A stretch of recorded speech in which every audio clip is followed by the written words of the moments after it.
So our presenters for today, we have Sable K. Nelson Dyer. She's Acting Director of the Office of Health Equity here at Virginia Department of Health. We also have Rebecca Vargas Jackson, MD, COVID-19 Health Equity Group, and she's from VDEM, Virginia Department of Emergency Management. And then we have Karen Brim, the Community Service Manager from VDDH, and she's the Action and Function Eats Officer for VDEM. So I'm going to turn the presentation over to them. Again, if you have any questions, please put those in the chat box, and we hope you sit back and relax. We'll see you at the end.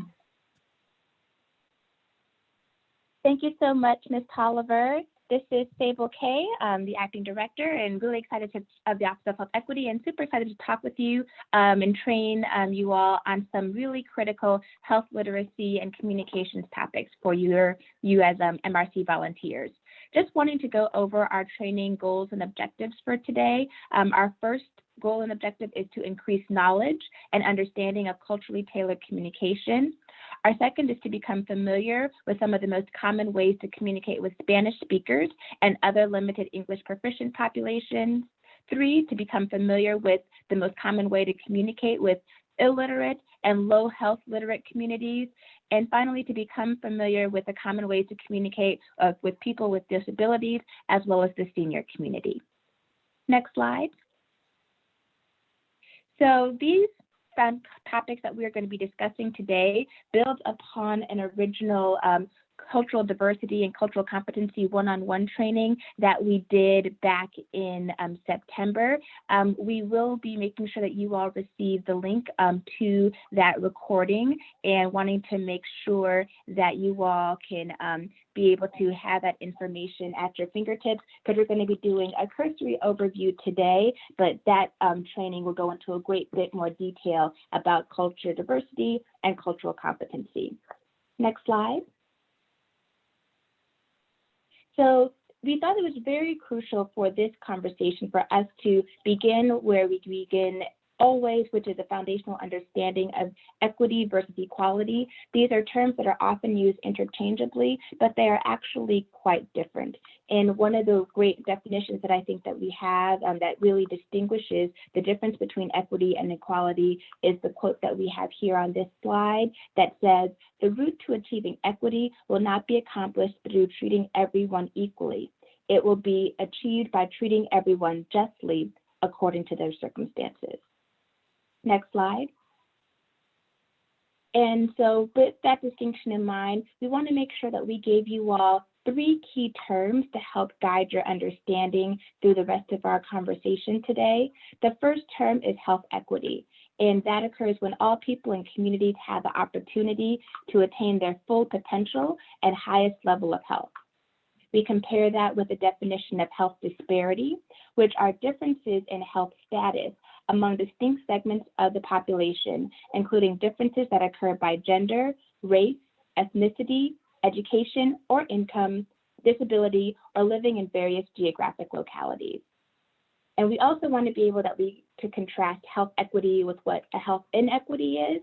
And a health inequity is defined as differences in health that are rooted in systems of oppression, therefore they are necessary and avoidable. Next slide.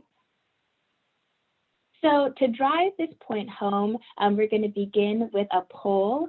There were some questions about the polling functionality, but I saw that Veronica mentioned in the chat box that it will pop up when the poll is activated, which will be in just a moment. Our first poll question is, which option illustrates equity? Option A or option B? Would like for you all to think about that, and Veronica, if you could please launch the poll. Please know that the polling is anonymous, so we can't see who is voting for which option. So encourage you all to choose the one that visualizes equity the most to you, and we will share that the correct answer in just a few moments. And for those of you all who may have some challenges Veronica put in the chat, just want to let everyone know that the polling feature will pop up during the session. Hopefully that you all aren't experiencing a blockage. Check your pop-up feature if you are not able to see the poll that's being launched right now. And just going to give folks about another 15 seconds or so. We have about 80% of the folks voting have participated in the poll so far. And we'll close out the poll in 5, 4, 3, 2, 1. Veronica, if you could show the results.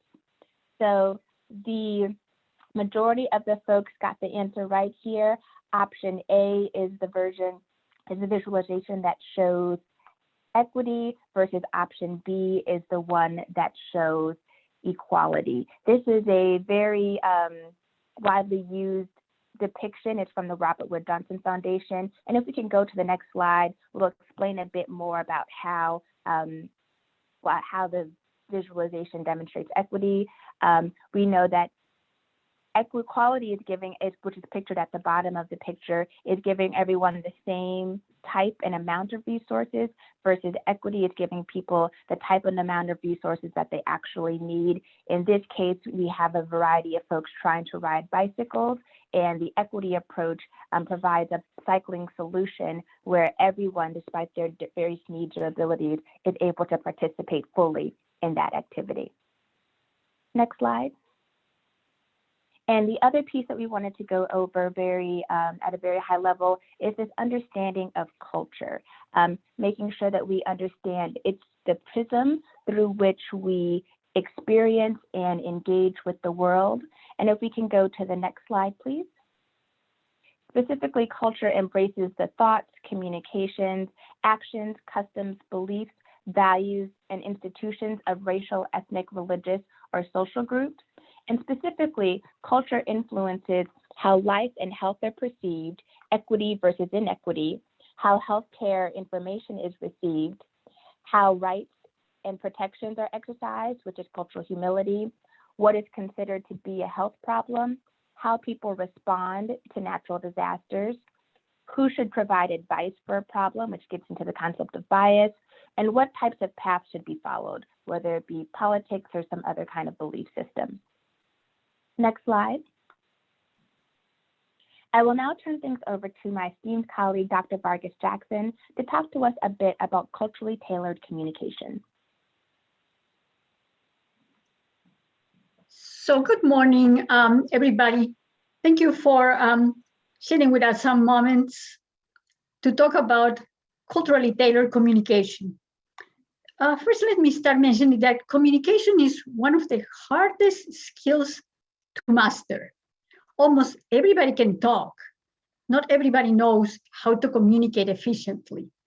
Culturally tailored communication allowed us to improve communication gaps that exist with diverse population groups due to generational issues, the literacy, health literacy, disabilities, languages, and other cultural characteristics. But let's remember, inside of your own families, we need to use different communication methods, tools, and many disagreements and misunderstandings start with poor or lack of communication. Unfortunately, nobody teaches effectively in art, and it's key, intent for a particular group based on their characteristics. And they can be the cultural background, language, age, literacy, health literacy, biases, and behaviors. So culturally tailored is adapting this message in the way that a particular group or person can really understand the context of that communication or that idea that we're trying to pass related to a health problem or behavior. But let's remember that we try now to communicate more and more via websites, social media, recording messages. Not everybody has access to broadband, laptops, or smartphones. So it's all of these ideas we need to think about if we are trying to create a message for a particular group. Let's look a little bit into the culture of language in the next slide. And the culture of languages is language becomes the key component of culture because it expresses what we are, our beliefs, our values, and not only that, but the use of a word is very peculiar to any person and the relationship that these people has with their own cultures. So generational issues and people communicate in different ways. And there are other regional styles where we're looking into that. And the behavioral context plays a role, even if we are texting to different generational groups. So let's look a little bit more about the culture and communication. And that is what we are trying to convey, that language marks this social identity through variation of behaviors. And even among people who speak the same language, their accents, their dialects, country of origin and so, and people start trusting better people that they can communicate easier. So it's important to remember how easy it is to follow the guidance of some leaders and to reject some others. And just to give you some examples, the Texan English is very different from the New York English, and they're both very different from the London English. So let's see these cultural differences in the next slide. And these cultural differences, some of them are very easy to identify, and we're very familiar with them. And some of them, they are not too obvious, like the eye contact, that we learned that you should have eye contact when you're talking to somebody. But then we start looking into different population groups, like something that is between some on daily basis. And to talk more about that, let's go to the cross-cultural communication. Find each person of kind of understanding, ritual, beliefs, biases. If we want to convey some particular information to somebody, understanding the meaning of the words, it's very important. And talking about the meaning of the words, I'm not talking about the definition, dictionary definition of a word. I'm talking about the meaning of a word. To give you an example, for people who speak Spanish, and I'm generalizing, I don't know on planet Earth everybody who speaks Spanish, but in general, we have the tendency to do not use the word no. We never say no. That is considered rude. That is considered something that you tell in Spanish to your enemy. You try to really break with something is no. But we say no many times. We're not people that's going to say yes to everybody, but we say maybe, perhaps, I'll think about it. And culturally speaking, people understand that we are saying no. So let's try to think about these cultural issues that they become more and more familiar once we explore the behavior and values of different cultural groups. The next one, we're going to explore a little bit more about the verbal and the non-verbal communication. And it's easy to understand, right? That communication goes really far beyond any kind of words. The written and verbal communication, if we don't use the non-verbal, it doesn't have any impact. So it impacts the delivery that we are making. So the experts agree that the 75 to 90% of communication is really non-verbal. So let's think about that when you're trying to communicate with people you don't know very well, have like limited English proficiency. So it's like the use of the cues that we pass with our body movements sometimes is unintentional. And that is what we need to be aware of. What is the message that we are sending with non-verbal communication? So let's go to the next to see a little bit what happened with our communication with the rest of humans. And what happened is that the words are really 7% of whatever we are communicating. The paraverbal, meaning the tone of your voice or how we say it, is a big chunk of our communication. And of course, more than half of our communication is the nonverbal expressions. That's very important because we are crossing barriers of languages and disabilities and some age barriers if we learn how to identify the culture of the person we are communicating and we use the proper non-verbal communication. So let's go to the next to see a little bit more about these issues.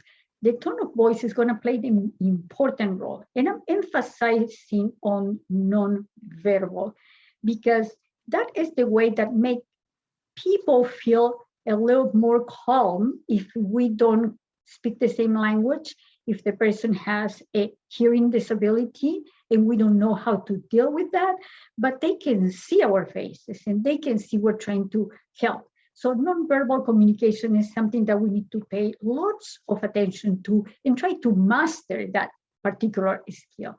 Let's go to the next one. And I just mentioned the 7 types of nonverbal communication because this is not a semester of communication. There are many, many, many other subgroups. But if you see in the picture, the person that is with the phone and trying to say yes or no to somebody and is looking into the time because maybe has something else to do, and you're asking for information, and you say, how may I help you today? I don't think you are going to feel that that person is helping you. The nonverbal communication is telling you that that person is really in a hurry and has some other priorities that are not really to help you. So it's important to understand that nonverbal communication is based on cultures. So let's look into that issues because it's very, very important, the issue of culture and how we can send the wrong message many times without wanting to do that. So let's analyze a little bit more about the 7 types in the next. I'm not going to go through. Body movements and gestures tells a lot about your communication. The eye contact, we have talked about that already. Your posture, it just shows how confident you are. It's very important if you are trying to go for a job interview or something. It's important to recognize what we are showing, not just with our knowledge, background, or expertise, but with our posture. Then personal space. Let me talk a little bit about personal space, because personal space is something that doesn't exist everywhere. It's very common in the US. But let me tell you a story. I was with my niece going to Peru after she was living here with me for about 20 years, back for vacation. And something happened with the cousins, and she's like, okay, this is my personal space. So, and everybody was like, what are you talking about, personal space? It's just planet Earth. How did you bought a little piece of planet Earth? And nobody could understand what she meant with personal space. So be careful about that, because sometimes it may be people that is invading your personal space unintentionally. So first try to understand the cultural understanding of life in personal space. You can explain that this is what we do here and people will understand. But it's so culturally bonded, everything we are doing, that is unbelievable that we don't have the time to teach this at school levels. Touching. This is another area that is such a cultural related issue that I think you understand better if we're talking about examples. In Latin American countries, when we have the World Cup, soccer, football, and your country is winning or something like that, people go to the streets and start kissing everybody, meaning everybody. The policeman that is in the corner, they will kiss the policeman, and everybody takes it in a very positive way. You try to kiss a policeman here in the US, and you know what it will happen. So it's a culturally bounded issue. Facial expression, I don't need to tell you anything about that, because you know that it really reveals what are you really feeling about that. And the tone and the speech of whatever you're talking, I think is very important. Let's go to the next one to see a little bit more about the nonverbal communication. And as I mentioned to you, there are so many other areas that are related to cultural issues in the types of nonverbal communication that we have. And just to make you an emphasis on what I'm talking about, our culture evolves. I mean our culture, I mean the culture in the United States. Today, COVID-19 has defined the culture that we have related to social distancing, to wear masks, and to maybe don't shake hands. So that is what happened. And in this time, we don't do that. And the culture evolves. So maybe in a year or so, we're going to go back to something or not, but is to be aware of that particular issues. Because if you 6 months ago were trying to be too close to a person, they probably will looking into, hey, that person has not heard anything about social distancing or something like that. So important to know that these issues evolve with time. So let's go to the next one to remember a little bit more in another time, because it's so important to understand that our words are just 7%. So don't feel limitations in communication when you have a person who may not speak the same language that you speak. So the next one is going to talk a little bit about the verbal communication and the LP populations. This verbal communication is such an easy thing to understand, not such an easy thing to master. So we need sets of skills. Just remember, these skills we're learning since the day we are being born. So you didn't choose to speak English unless it's your second language. You had that because it was part of the culture where you were born. And then we know how to talk, but sometimes we don't have enough skills that allowed us to really deliver the information in the way that we would like to deliver that particular information. And just to summarize, as you probably, if you have been in any classes of communication, we have this passive or aggressive or passive aggressive or very assertive way of communicating, which are very important for us to know which one do we have and which one we need to improve. The next one, please, so we can talk a little bit more about the verbal communication here. And as you can see, there are several areas that we should master. The most important ones are the listen carefully. You have to listen. I have to listen and do not interrupt the speaker.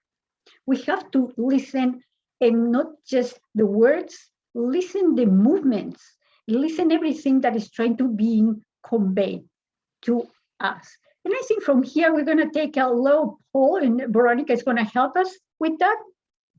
And in the poll, we're going to try to see in the last time that you were having an encounter with an LEP, limited English proficient individual, how did you communicate with them, or attempt to communicate with them? We'll have a minute to answer that, if you mind.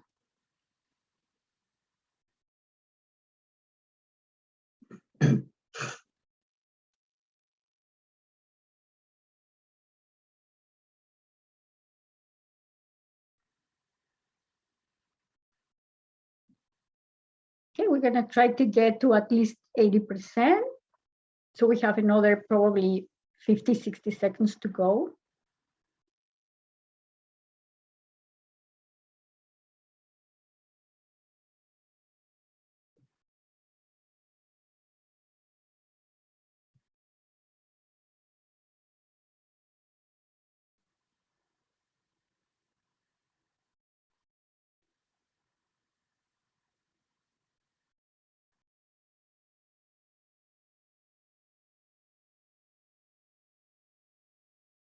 Okay, I think that we can close that, Veronica, and look into whatever we have.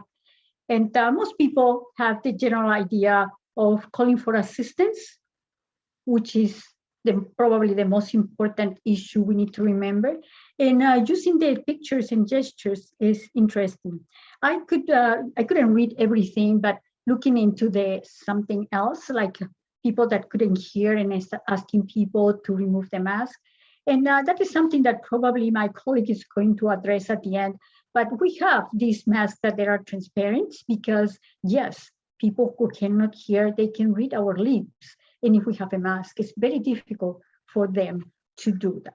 So let's see if we can continue with that. And thank you, Veronica, for that. Let's go to the next slide. And we're talking about limited English proficient individuals.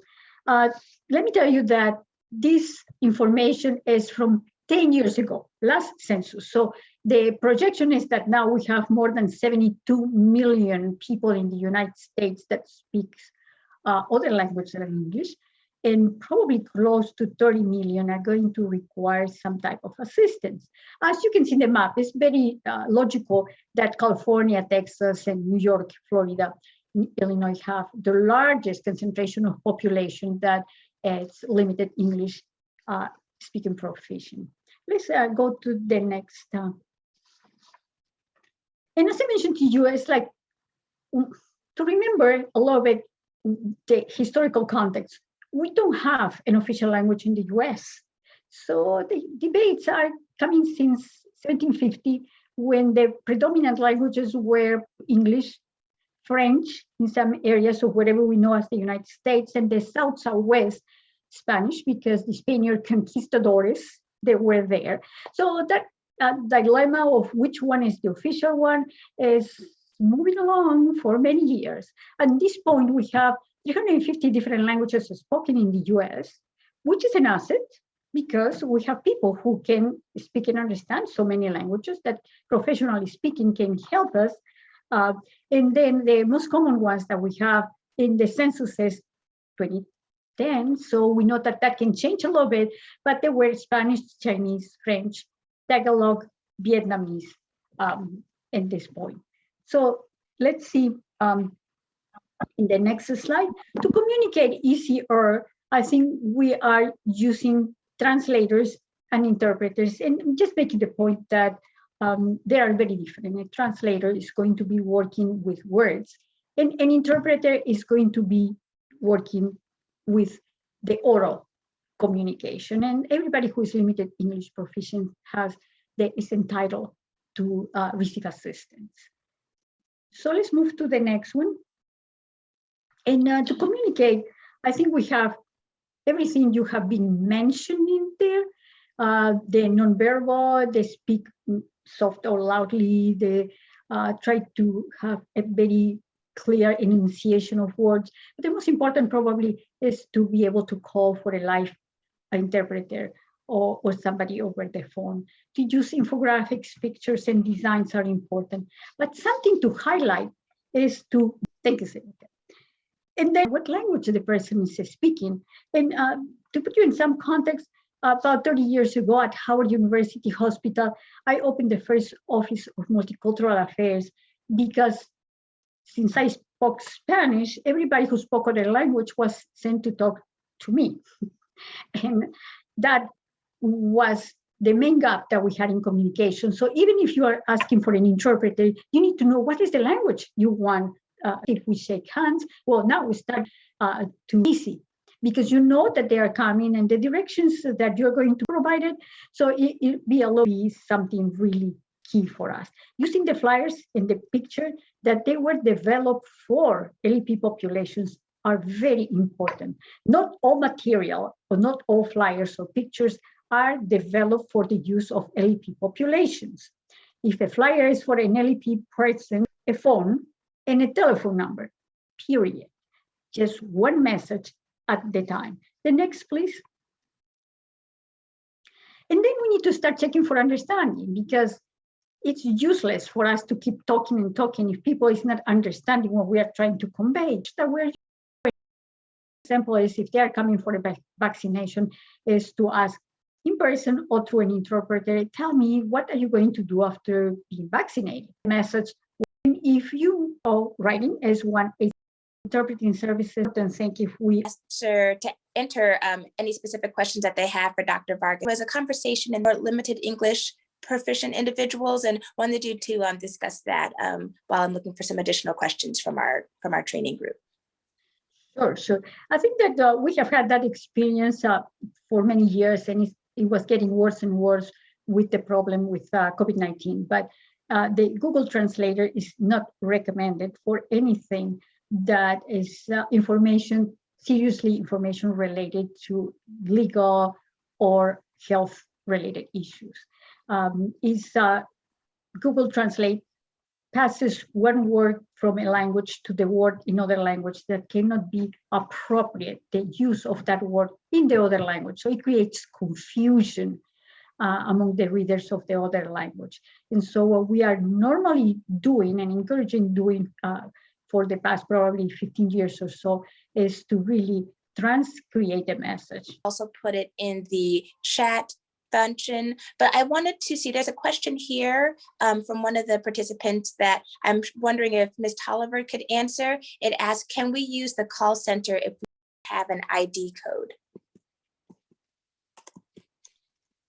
That's contained at a vaccination site. However, if that vaccination site needs language services for a person who walks in for their vaccination, who speaks Spanish or uses sign language, then that vaccination site itself needs to have its own language services available. And the vendor does require a user code to authorize that language service to be engaged. And yeah, the languages available are not limited to Spanish. There's interpreter services for our call-in center, and folks will be able to connect folks to languages outside of Spanish. And it's my understanding that the company that we connected with has access to over 200 languages for the call center.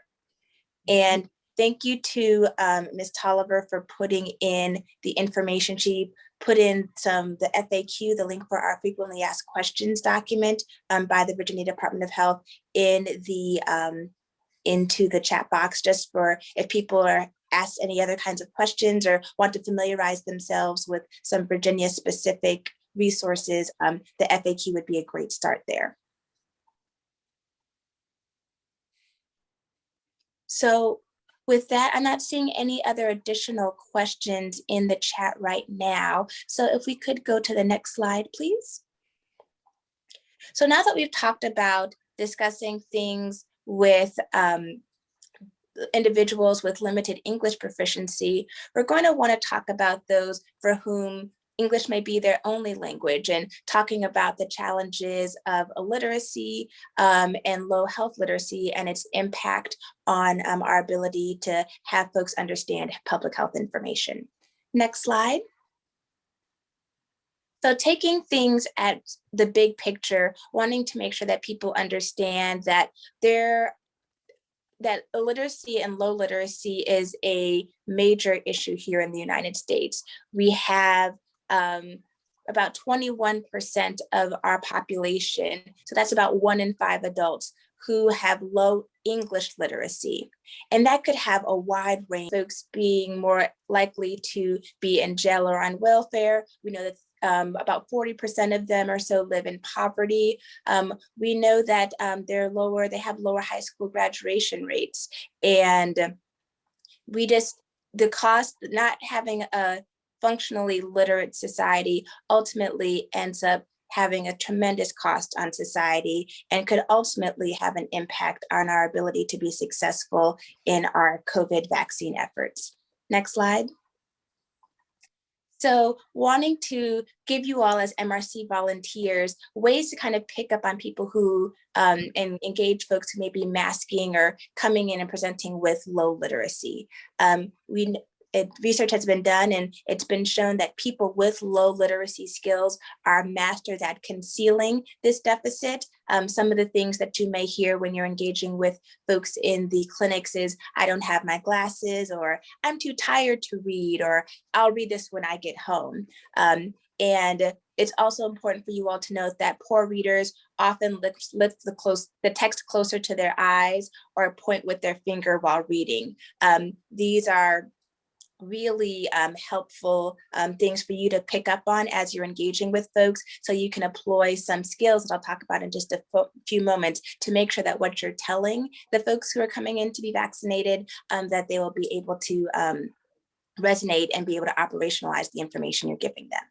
Next slide. So when you're communicating with individuals who are illiterate or have low literacy, you want to use everyday language, and you want to really tailor your text to what they're saying. Perhaps create a checklist and create easy versions of all of your text documents. It also may be helpful to create a short audio video and to make sure that the audio is developed in a way that would consider different cultural differences and make sure that people would be able to understand, kind of like what Dr. Varlex and word choices that are different. So making sure that you're using the language of the people to make sure that those pieces would resonate. And also another important tactic is storytelling. A lot of times people with low literacy rely on their friends and family to get information to them. And one of the great ways we found to communicate information is through telling a story, making sure that the point that you're trying to make will hit home. Next slide.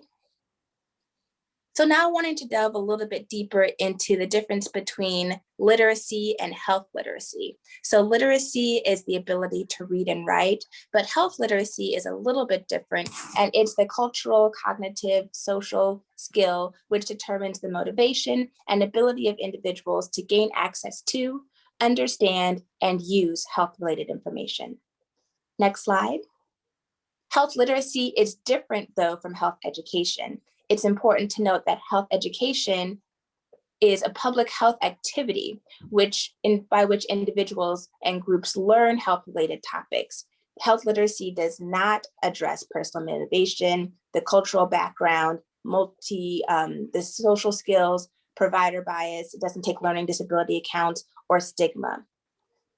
So just to contrast health education with health literacy is that multidimensional concept, and it takes all of those pieces into account to make sure that people can apply the health information to make decisions for their everyday life. Next slide. So now we're going to take a poll. Would like to see from your perspective about how many folks do you think here in the United States are health literate? So what percentage of adults do you think have enough cultural, social, and cognitive skills to be able to gain access to and understand everyday health-related information? The answers are 50%, 10%, 25%, and 75%. So I will, we're at about 50% now of the votes in, and we'll give folks just a couple more moments to answer the question. What percentage of adults do we think are health literate? A, 50%, B, 10%, C, 25%, or D, 75%. All right, we are at just about 80% of folks have voted. So Veronica, if you could close the poll in 5, 4, 3, 2, 1. We can go ahead and shut it down. And thank you for showing the poll results. And it looks like the vast majority of folks thought that 50% of the population is health literate, but the correct answer here is actually 10%. If we can go to the next slide, if we can stop showing the poll.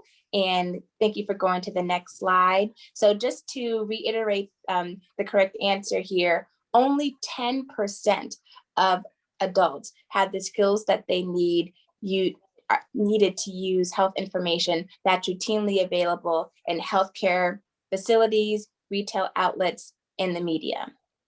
Next slide. And so that means that 9 out of 10 adults have difficulty using everyday health information. And we really wanted to make sure that you all, as our MRC volunteers, understood the impact of that, because it's going to have direct bearing on the ability of the folks that you're interacting with to really understand and operationalize what you're telling them about, in this case, the COVID-19 vaccine. Next slide. Wanting to let you all know that these health literacy rates do vary by race and ethnicity. And as is summarized on this slide here, you can see that the white and Caucasian population and the AAPI, that's Asian American and Pacific Islander, had the highest rates of intermediate health literacy within that they're the ones that are over that 50% range. Where when you're looking at the Black and African American or the Asian American Pacific Islander, they're in that 40% range. And then when you're looking at the Hispanic and Latino community, they're at about 31% of their population with intermediate health literacy. So let's talk about the impact of what it means to engage with somebody who has low health literacy. That means that the person that you're talking to is going to be more likely to visit an emergency room, have more hospital stays, are also less likely to follow their treatment plans, and also, unfortunately, have higher mortality rates. Next slide. So that's where we can, and I hope that you all are embracing our health literacy challenge. We want to make sure that we are weighing and finding that perfect balance between the demands and expectations that we're putting on the communities that we're seeking to serve and the individual skills of the folks coming through our doors. Next slide. So here are some tips to communicate with low health literacy groups. The first is to identify the problems. I'm looking at where their beliefs are, political, religious. You want to slow down. You want to use culturally tailored language that's non-medical language. And you want to show or draw pictures. Infographics using vibrant colors, short videos are also helpful. Next slide. You can also limit the amount of information that you provide and repeat it before you move on, especially the key points that you want to resonate with folks. You can use the show me technique. You can create a shame-free environment, and you can also build in safeguards, such as having interpreters for folks who may be limited English proficient, and again, using those infographics and colors. Next slide. So now wanting to open things up to see if you all have any questions about this section. And I'm seeing some pieces, some people ask some questions. I see that I'm seeing in the this chat, excuse me, that folks were shocked about the statistic in terms of how many folks are health literate.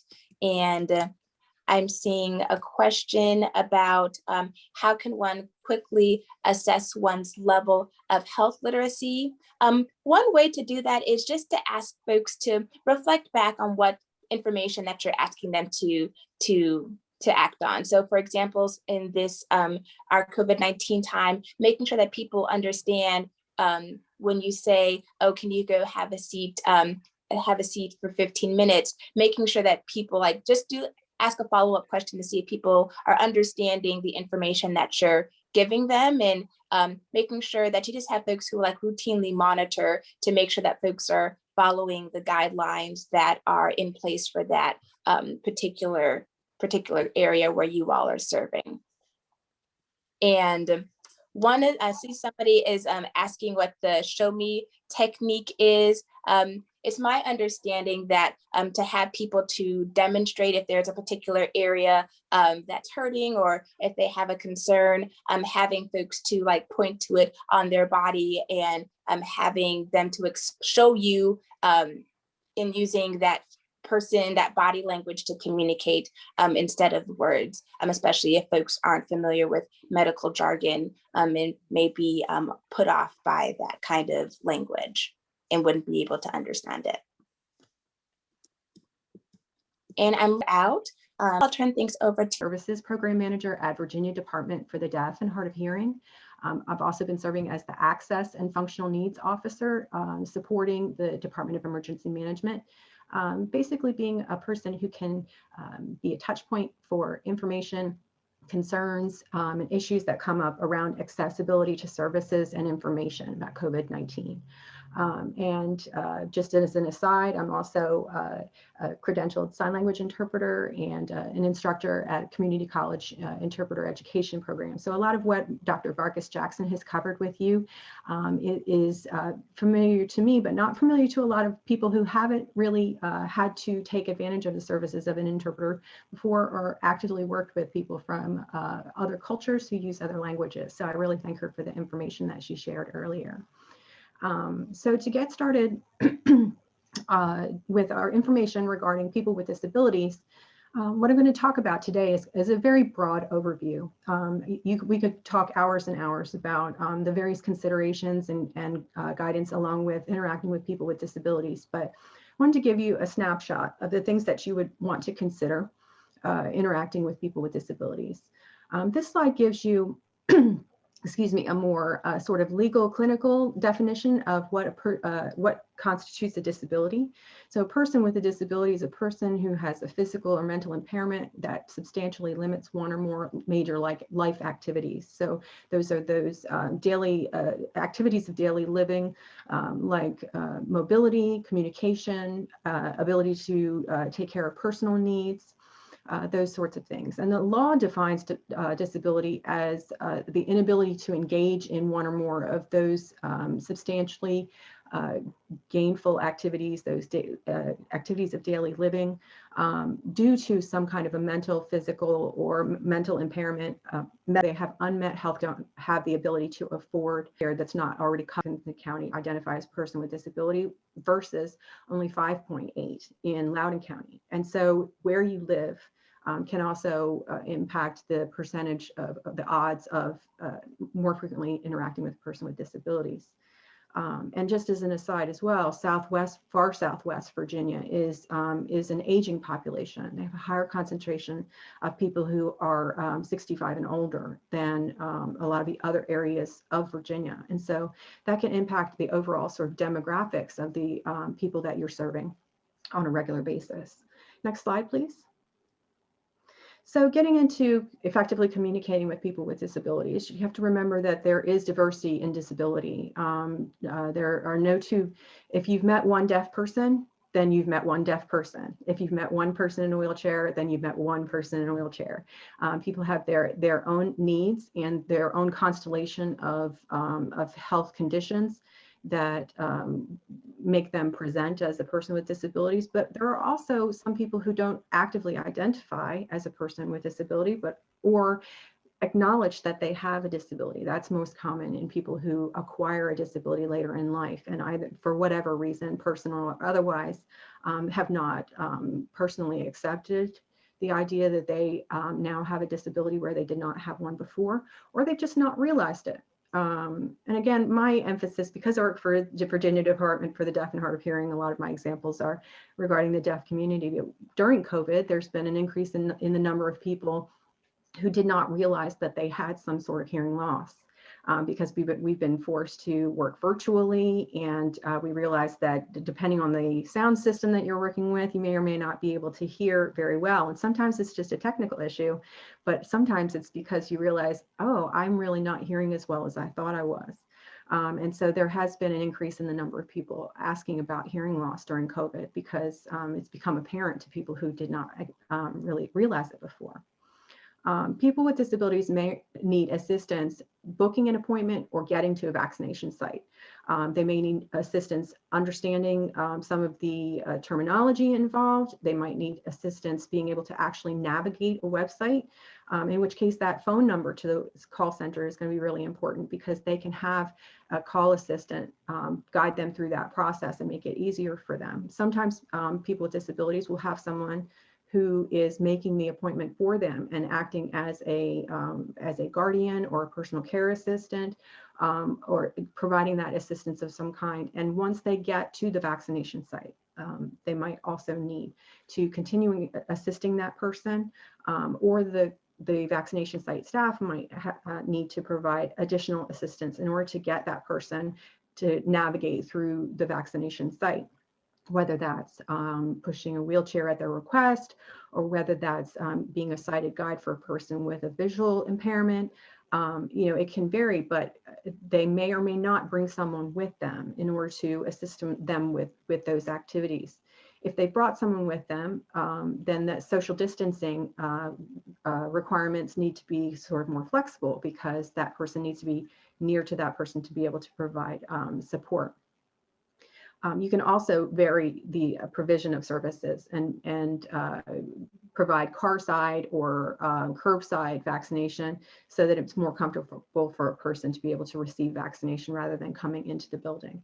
But the overriding factor is ask the person what they need. The person with a disability knows what their accommodation needs are, and they can usually tell you, or the person that they brought with them can explain what usually works for them in a particular environment. They are the expert on what their needs are, and so it's our duty to try and meet them with a reasonable accommodation that fits that need. Next slide, please. So there are some terms that we would prefer to stay away from. Over time, of course, things become more or less acceptable. And so the disability community has sort of, come to try and emphasize the use of certain terms over others. It's generally not preferable to say the disabled as if they are a monolithic group, and it's sort of more labeling and derogatory. Saying people with disabilities is more inclusive and uses person first language. We tend to refrain from using terms like wheelchair bound or confined to a wheelchair. Most wheelchair users that you might discuss this topic with would say that their wheelchair is a source of liberation for them and allows them to be able to get out of their home and navigate the world at their own, under their own direction. And they don't have a derogatory sort of a link to the use of a wheelchair. Rather than saying the handicapped, you would say a disabled person or a person with a disability. And one note as far as the term for hearing, the term hearing impaired, Virginia has decided, actually there was a bill passed by the legislature several years ago to drift away from using hearing impaired other than in strictly medical settings as a diagnosis, but in talking about a person with a hearing loss, they prefer to be referred to as deaf or hard of hearing or a person with hearing loss. For a deaf person, the term impairment sort of has a connotation that they are broken and that they need to be fixed.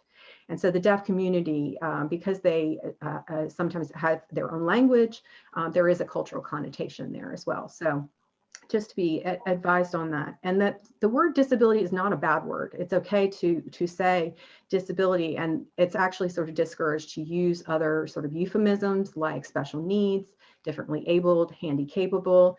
People with disabilities would rather just have you state the obvious that they are a person with a disability, and go from there rather than try to use it in a euphemism. Go ahead, next slide, please. And Karen, just want to let you know that you have about 5 minutes left. Sure. Oh, I'll have to rush. I'm sorry. So it's important for you to remember what to communicate about. What's the person's accommodation needs, what the vaccination process is going to be about. Make sure you're assessing the person's comfort level and their level of understanding, that check-in. Making sure that you're using the language most readily understood by that person and that you're using the mode that they need it. Do they need written communication? Do they need verbal communication? Do they need a visual language versus a spoken language? Next slide, please. And as far as language access is concerned, you want to make sure that you're giving it to them, again, with the mode that they understand, that you're providing physical access, which mainly means making sure there's a clear path of travel, that it's free of barriers and safe for them to navigate. People with sensitivities versus a sensory loss. People with sensitivities may be very reactive to sounds, smells, physical touch. And so the vaccination site environment might be sort of triggering for them or upsetting. And so again, making sure that you're trying to be sensitive to that person's needs and provide them an environment that is compatible. Then that is, preferred over trying to push them into an environment that is not comfortable for them. So again, curbside services and low stimulation areas might be a solution to that. Next slide, please. You want to make sure there's ease of access with technology, whether that involves screen readers for your registration, screen reader compatibility for your website for registration, providing video content that's captioned. And you want to make sure that the content of your messages is digestible for a person. And that usually means gearing toward what's called plain language. That's usually about a 4th grade reading level in English. Again, different from health literacy level.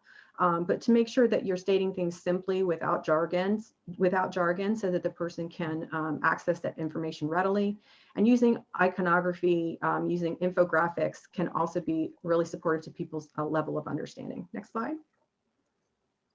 So communicate directly with that person, make sure that that person is being served in the way that they need to. And even if they have someone with them, as far as maybe a personal care assistant or an interpreter, speak directly to that person. Don't say he or does she. Say, do you, Mr. Smith, need this or that? And another person might answer for them on their behalf or interpret their answer, but you want to have that direct communication with the person. It allows for their autonomy and it allows for respect. And that can be done in various ways. Dry erase board, communication apps. You may need to provide visual cues and make sure that if you're working with a person with visual impairment, for instance, that you are being clear with your verbal communication, describing the environment, letting them know what's about to happen to them and not startling them and doing something abrupt or touching them without permission, because that can cause a lack of trust. So you want to make sure that you're communicating what is happening. And again, effective communication isn't optional. So you want to always be checking with that person to make sure that there's understanding. Next slide. So interacting with seniors, and again, I apologize, I've probably run over just a little bit in time, but go ahead, next slide. There's an overlap with the aging population and loss of hearing and loss of cognition. Overall, we are an aging population. So over time, we are going to be seeing more and more people as the baby boomers get older. The health concerns and the disability related issues increase over time usually. And so we are seeing a population that is more and more likely to have some sort of disability or need for an accommodation that allows them to access their environment. Next slide. Communicating with people who are elderly a lot of times has to do with whether or not they heard you or whether or not they understood you. So whether or not you've spoken at a pace or a volume that is understandable to them, or whether or not you've said something that makes sense to them cognitively. Those are going to be major factors, but you want to make sure also that there is some age difference in the words that you use to describe things, generational, and also keeping in mind that people who are older, whereas they don't have their own separate culture, they have a different lens through which they view our culture. Next slide, please.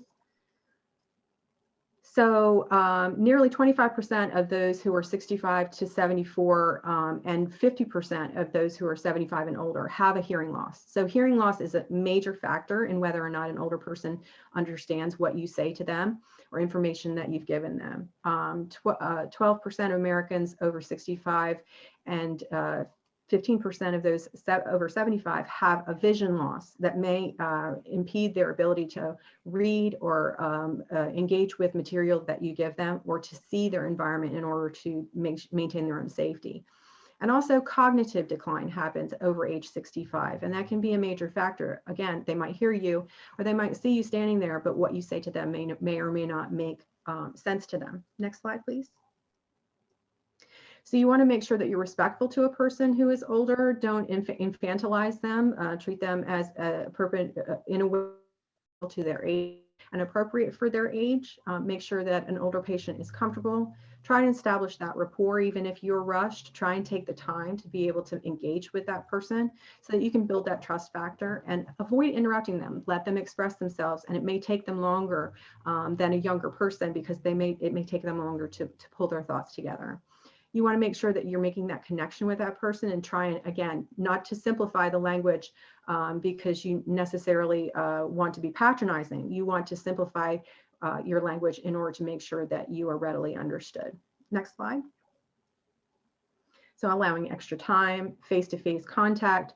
Again, eye contact is a tricky one because it has a cultural factor. It can also be a factor if you have sensitivities. Some people with autism or disorders on the spectrum may lack the ability to, or the comfort level to, have eye contact. And for the opposite is true for a person who's deaf or hard of hearing. Eye contact is very important. So kind of gauge that person as to what their comfort level is as far as eye contact.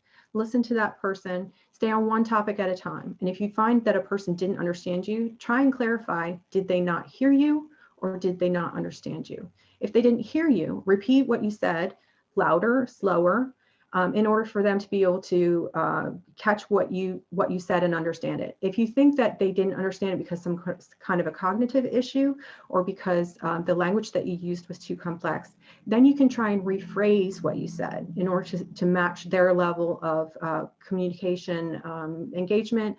And so it's not necessarily that you want to rephrase every time you say something. That can be frustrating for a person with hearing loss, for example, because they know that if you, they know that you have changed what you said. And so each time they're trying to understand a new message.